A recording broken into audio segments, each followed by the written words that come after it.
Hi, welcome to Algebra 2 Common Core. Today we're going to continue our discussion of domains. Looking at exercise 1, we want to find the domain and the range of the function f of x equals x squared plus 2x minus 8. We recall that this function is a parabola. So we want to find the vertex of this parabola so that we can get a sketch of it and make a table of values. Remembering from geometry, the vertex occurs at x is equal to negative b over 2a, where the b value is the coefficient of the 2x, which is 2, and the a value is the coefficient of x squared, which is 1. Substituting those values in, we have the negative of 2 divided by 2 times 1, which is 2. So the x-coordinate is going to be negative 1 at our vertex. I want to set up a table of values. I'm going to use my graphing calculator to get these values. Negative 1 is going to be in the center. I want to go with smaller values above negative 1 and larger values below negative 1. Enter this function into your calculator, pause the video, and come back when you have your table of values.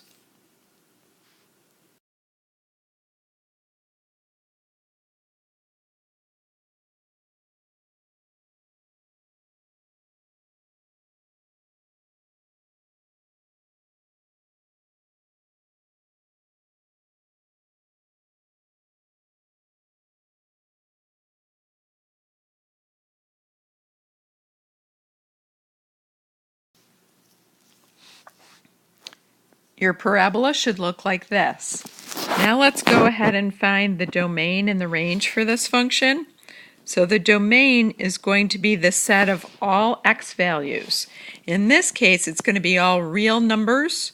Recall that we write this as in interval notation as negative infinity up to infinity. The range for this function, when we look at our function, we see that the lowest point on the graph is the vertex. That's occurring when y is equal to negative 9. So that tells me that to write my range, I'm going to go from negative 9 up to infinity. I'm going to include a square bracket on the negative 9 end and an infinity with a curved bracket. Let's enter the function f of x for exercise 2. 2x plus 1 over x minus 4 into our graphing calculator. Be sure to put parentheses around the numerator and parentheses around the denominator when you are putting this in for y1. Take a minute to make your table on your calculator beginning with an x equal to 1. Pause the video and come back and check your f of x values after you've done this on your calculator. Compare your table of values with mine. Now in part A, we want to evaluate the function at 1 and at 6 algebraically. So for f of 1, we're going to substitute 1 in for x. So 2 times 1 plus 1 divided by 1 minus 4. This is giving me 3 over negative 3, which has a value of negative 1. When I check on my calculator table of values, I see that indeed I did get an output of negative 1 when the input was 1. Now let's do the same thing for f of 6. So I'm going to substitute 6 in for x. 2 times 6 plus 1 divided by 6 minus 4.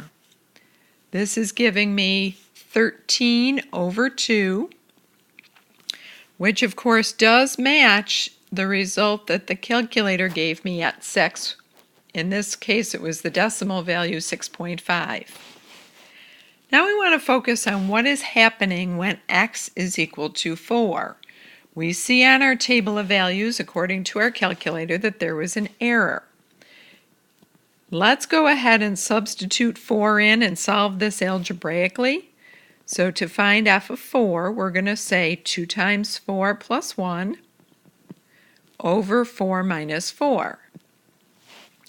Now in the numerator we're getting an answer of 9, but in the denominator that answer is 0. Do you remember what that's called when we're dividing by 0? This fraction is called undefined. It does not have a value because I'm trying to divide by 0, which is not allowed. Now if we look at this function, we see that 4 is the only value of x that's going to make this function undefined. So the only x value that's not going to work, that's not going to be allowed in this function, is going to be x equals 4. When I write the domain in set builder notation then, I would say the set of all x such that x cannot equal the number 4. Every other number is allowed in the domain. For exercise 3, we have another rational function, g of x. We see that the denominator, x squared plus x minus 30, cannot equal 0. So to find the domain for this function, we're going to again examine the denominator and see what values of x would make this denominator equal to 0. We don't want our fraction to be undefined. Now remember from Algebra 1, this is a quadratic, so one way of solving this equation would be to factor it. In order to get x squared plus x minus 30, we want to find two binomials that multiply to give me negative 30, but that add to give me a positive 1x. So we're going to say x plus 6 and x minus 5. We want to solve this, so we want to set both of the factors equal to 0. This is our 0 product property.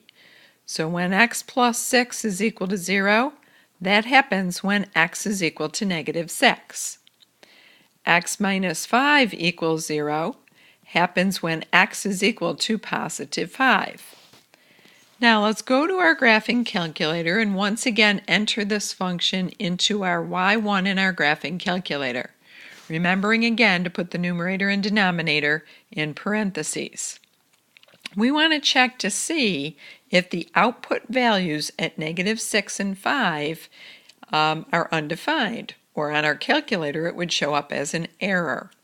So take a minute, pause the video, enter this function in your calculator, and check the table of values at negative 6 and 5. Here you see some screenshots of what I saw on my graphing calculator. I entered my function like this in y1, and I set up my table of values. I scrolled through the table. You'll notice that at negative 6 I do have an error, and also at positive 5 I do have an error, showing that x equals negative 6 and x equals 5 are not allowed in the domain. So if I want to write my domain, I'm going to say the domain is going to be the set of all x such that x cannot equal negative 6 or positive 5. All other x values are allowed because I'm getting answers for all the rest of them. Those are the only two places, the only two x values that make my denominator equal 0 and make my rational function undefined. In exercise 4, we're going to take a look at a different kind of function. This function is a square root function. F of x is equal to the square root of x minus 5. So again, we want to enter this on our graphing calculator and make a table of values, beginning with the number 2 for my x. So pause the video while you enter this in your calculator and get your y values. You can check your answers with mine and make sure that they agree. Let's evaluate f of 6 and f of 9 algebraically and then see if we get the same answers from the calculator. So for f of 6, we're going to substitute 6 in for x. So we're going to say this is the square root of 6 minus 5. 6 minus 5 is, of course, 1, and the square root of 1 is 1. That matches the answer I found on my calculator. For f of 9, substituting 9 in for x, I have 9 minus 5 underneath the radical. That's going to be equal to the square root of 4, which is equal to 2. And again, that's the same answer that I got on my graphing calculator. Now we want to take a look at what happened at x equals 2. Doing this algebraically, when I substitute 2 in for x, I'm getting 2 minus 5.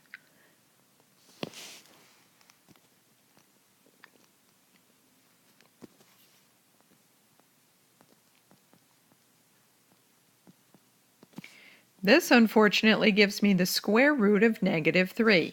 And right now, we don't know how to evaluate the square root of negative 3. We're going to see in future chapters that this kind of number is called an imaginary number. But for our purposes right now, we're not able to graph it. So 2 cannot be a value for x in our function. When I look at my table of values, I see that this also happened at the number 3 and at the number 4, and in fact for any number less than 5.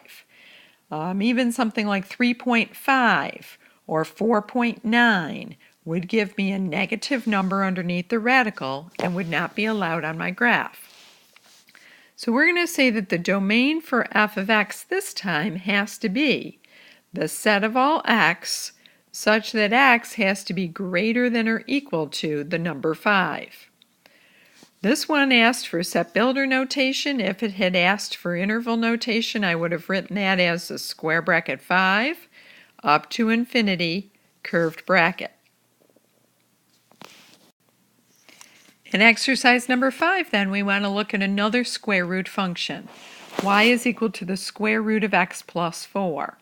We can take a look at the graph or at a table of values to see if our domain answer matches with what the calculator says. We know that the radicand, which in this case is x plus 4, has to be a number that is greater than or equal to 0. I can't have something negative underneath the radical when I'm dealing with a graph. So when I subtract 4 from both sides of the inequality, I am getting the inequality x is greater than or equal to negative 4. We would say then that the domain for this would be the set of all x such that x is greater than or equal to negative 4.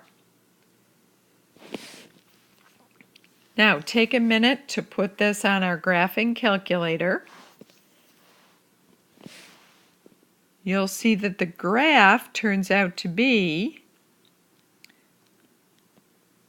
something that looks like this, where negative 4 is the first number where the graph begins. So that makes sense that our domain is x is greater than or equal to negative 4. You can also verify by looking at the table of values on your calculator. Here's an example of a multiple choice question dealing with domains.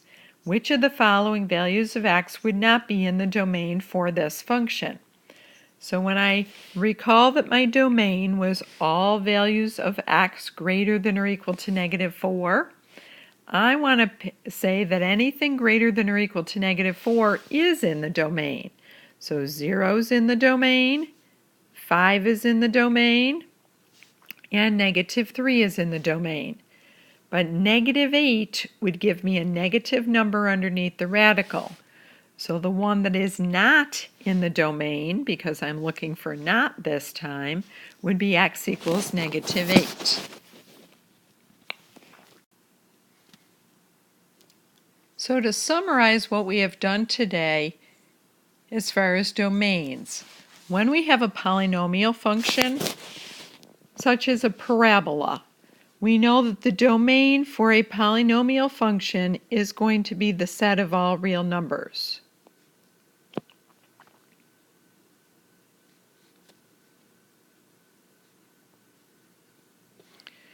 We usually write that as the interval from negative infinity to infinity.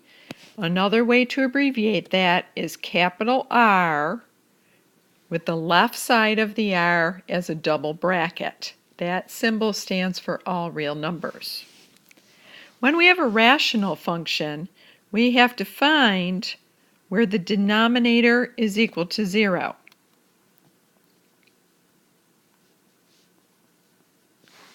Any place where the denominator is equal to 0 is not allowed in the domain. So in general, we're going to write our domain as x such that x cannot equal those values where the denominator was equal to 0 or the fraction was undefined. For a square root function, we want to make sure that the radicand, that's the expression underneath the radical, has to be greater than or equal to 0. So usually our domain is going to be written like this: x such that x is greater than or equal to whatever number makes that radicand positive.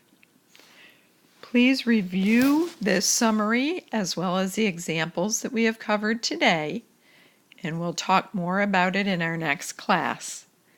Have a good night.